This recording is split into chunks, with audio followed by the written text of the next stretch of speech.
Look at this beautifully repeating mathematical tile sequence.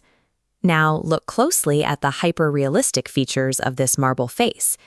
It is easy to view this contrast as a simple difference in artistic preference, a choice between decorating a wall and telling a human story. But these styles reflect two opposite ways the human brain processes reality. This intricate Persian tile work represents a search for the eternal. The artist isn't looking at a single object, they are trying to capture the infinite mathematical order underlying existence. Classical Greek and later Western traditions look in the opposite direction. This marble bust captures the unique, specific individual experiencing that existence. The exact same principles that divided these ancient empires dictate your personal cognitive taste today. Both human history and your individual mind run on the exact same hidden mechanism: symbols. Over centuries, a culture's underlying religious and philosophical assumptions take physical shape through its art.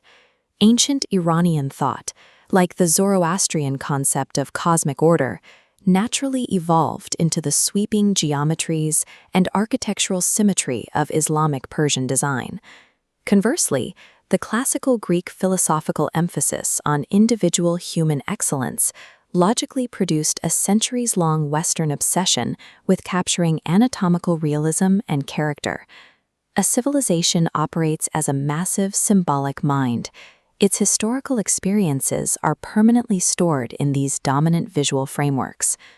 How does an abstract philosophical concept convert into a recognizable artistic symbol inside your brain? Brains rely on cognitive compression, effectively zipping complex histories and vast amounts of data into a single compact form.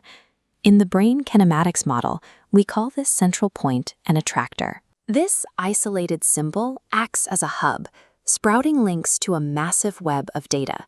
Sensory, emotional, and behavioral memories pulse simultaneously, feeding high-speed data continuously back to that core symbol. A symbol's power comes from its biological efficiency. It triggers massive, interconnected neural networks using a single visual shortcut. If we scale this timeline down from centuries of civilization to a single human lifespan, we see the exact same process occurring during childhood. As we observe in early development, repeatedly experiencing a specific type of environment physically strengthens specific neural pathways in a child's brain. A child raised in a highly analytical environment builds geometric and structural attractors.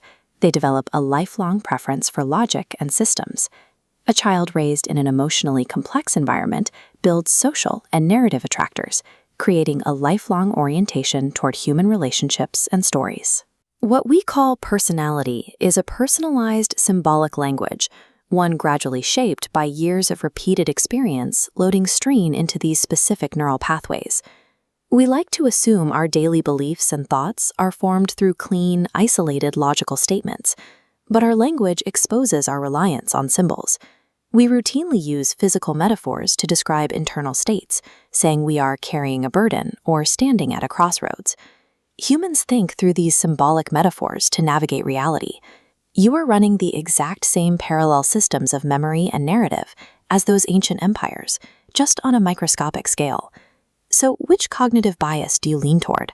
Do you naturally seek the pattern of the universe, or rather the portrait of the individual? Ultimately, these symbols, the memories, the physical metaphors, and the art surrounding you, form the physical architecture of your mind.